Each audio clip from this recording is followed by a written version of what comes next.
I'm not going to lie to you, this is the best 40 watt diode laser I've ever used. It's faster and does more in short, but there is a but. Let's get into it.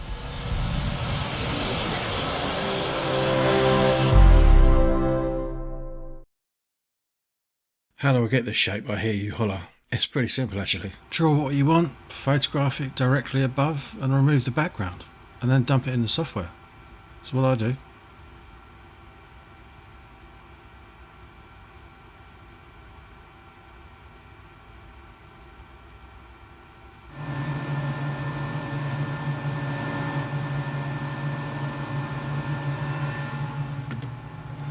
When it comes to removing the piece, softly catchy monkey, it may not have gone right through. But like this, you can send the laser again, having not budged it out of alignment, if you know what I mean. Me being a fully grown adult, I thought this would be applicable. So for the inlay, I thought I'd give LaserPecker a new corporate identity package. It was red rag to bull, really. You can't blame me.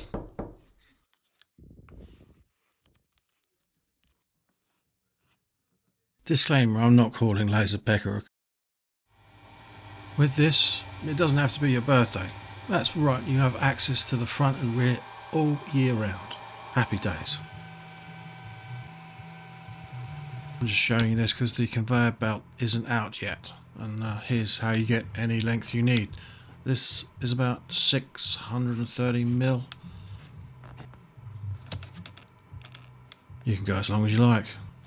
This could have been as long as my Johnson, but you get the idea. This is a wicked feature. It's like condoms, better to need and have than need and not have. My only gripe with this is the time it takes to map out the curved surface. 5 minutes to do a 40 mil square area? But the outcome is pretty cool, I think. If you've been watching for a while and you really enjoy this stuff, best way to help keep me going is through Patreon. It's about the price of a pint a month, early vids, a WhatsApp group, no pressure at all. But if you have been thinking, yeah, I like this channel, this is the way. Either way, thanks for being here. Be lucky, mother lovers. As you see here, I'm using Lightburn, and here's for the but. The problem with the Design Space beta is it's not really what I'd call design. You're extremely limited in what you can do. Whereas in Lightburn you can do loads in the name of designs, but it's only really set up for the size of the workspace you're given. There's no camera. It isn't as user-friendly as the LaserPecker beta software is. Remember here you're editing nodes, whatever they are. No eraser in sight, as far as I can see. So yeah, you can make any radius you desire and cut it in one sitting at 12 mil. That's the other thing. The settings aren't as straightforward as Design Space in Lightburn. Anyway, this is nice and quick for jigs. I advise using this tape exactly. Don't get any other carpet tape. I haven't tried any other carpet tape, but I do trust this. It really holds. Use it sparingly. If you go too mad with it, it won't be coming off without trashing something. You know, you're going to stick a screwdriver in there and ruin something. Not cheap, mind you, but that's the cost of trust. Now, this was an interesting one. Well, the outcome was I spent many days on these bow ties. Something wasn't right. I'm using Lightburn again. I like bougie bow ties, aka Dutchman. Sorry, Dutch person. But I'm not sure if this was a factor or not though. The shape I mean. 12mm MRMDF in one pass. Yes, that's oak, 12mm oak. Cut in one pass, believe it or not. The mortise was routed out using the router, I should add. Tight like a tiger. About here I thought the bushing was off. My censoring jig is bent so it's useless as tits on a ball. So I thought I'd see if the laser can just cut the mortise for me. Which I had various outcomes. But for the first attempt came up perfect every time. And this was in Sapil. A 12mm mortise, well actually 13mm. There was a slight taper in all of them though, which needed chiselling out. But not surprising, the results were the same. No idea why. You still had these gaps. This doesn't meet my standards. I'm going to say it needs more investigating. I'm out of time by a long shot though on this to carry on forward. I must have spent 5 days on just these bow ties. And for stencils, don't forget your double-sided carpet tape. The same brand as I've mentioned, please.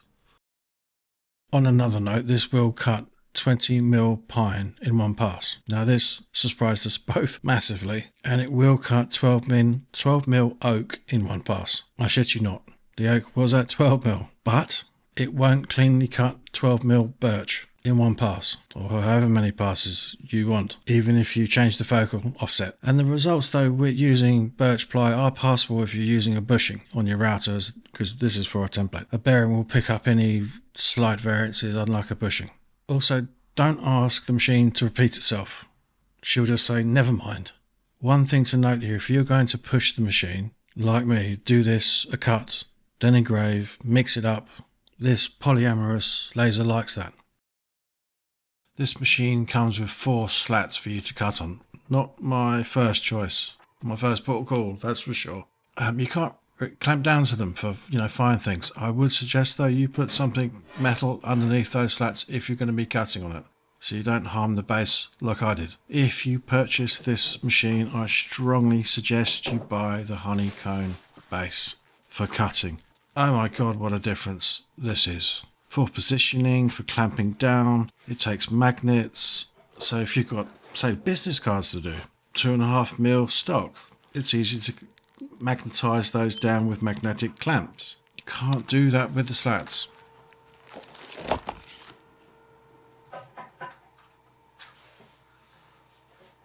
I don't understand these chain handles. You don't need them. You can move that base around inside there and lift it out easily without them. This does come with what looks like a protective base, so you're not lasering in when you're cutting to the base like I did earlier.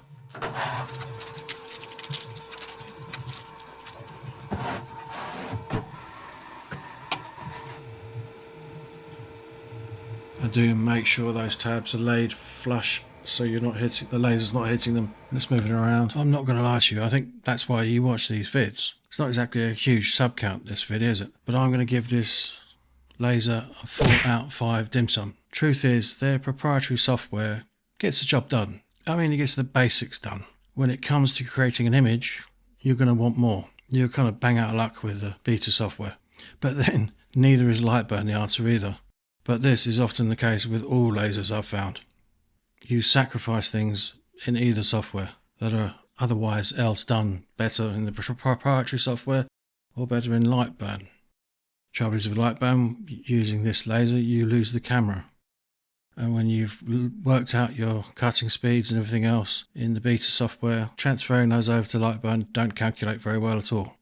1 to 100% is perfect for me in LaserPecker, but when you go over to Lightburn, it's not. It's 1 to however many thousand. I hear some people screaming out, use a proper air compressor. I did, and it didn't make any difference in comparison to the airflow that they gave me. It worked perfectly fine. The air compressor itself was a bit like using a leaf blower on a barbecue, no matter how much I turned it down. But with this laser though, you don't have to learn CNC, and CNC is a learning curve of note, and that's why I always preferred a laser. The trouble is with CNC, there's all these different bits of software you've got to use, your toolpaths, your tooling, and then you've got to listen to a router all day long, which I can't bear. I know, in my field of work, but it screams, doesn't it? And to imagine listening to that, journeying over for a couple of hours would drive me nuts. But for this type of consumer laser, there's 2 names that spring to mind, and that is this brand and one other brand. I'm not going to mention names, but this laser beats that laser as far as I'm concerned as a machine. Like I said, the software lets it down. That's in beta. They're still working on it. You can use Lightburn, but with all of these lasers, you're going to have to find a workaround for some of the things you want to do. And this could possibly involve other softwares as well, like Illustrator or something like Illustrator. There's lots out there on the market at the moment. And LaserPecker, I mean, I've had other lasers of theirs before. Their build quality for me is right up there with Apple. It's outstanding, solid pieces of kit. They're not flimsy bit of plastic bits and bobs. They don't fall apart. They're built to last. You could hurt someone with one of them. Like I say, the LX2 hardware is on point. I do wish, though, it could have come in black. White's not the most wonderful colour for a workshop. If you've got any questions when you're starting either software, it's just to type your question into Google AI and you'll get your answer 99.9% satisfactory every time and move on. And like any bit of software, you've got to learn it. You know, if you want to learn how to use Photoshop, you're going to have to learn it. That's the case with anything you do on a computer. Given this machine I've shown you can cut, it's earned its place in the workshop to me. 12mm is a very handy cut thickness. That's my template sorted out. I have managed to cut 18mm. It isn't, I've had to snap it.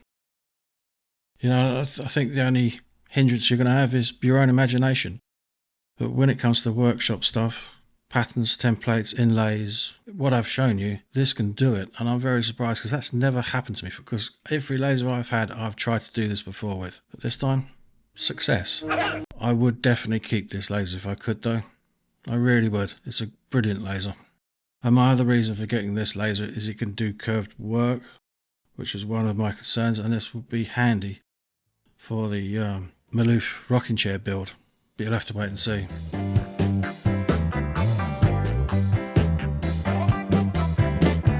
So if you like the cut of my jib, please like and subscribe, share if you're really feeling kinky, and we'll see each other again.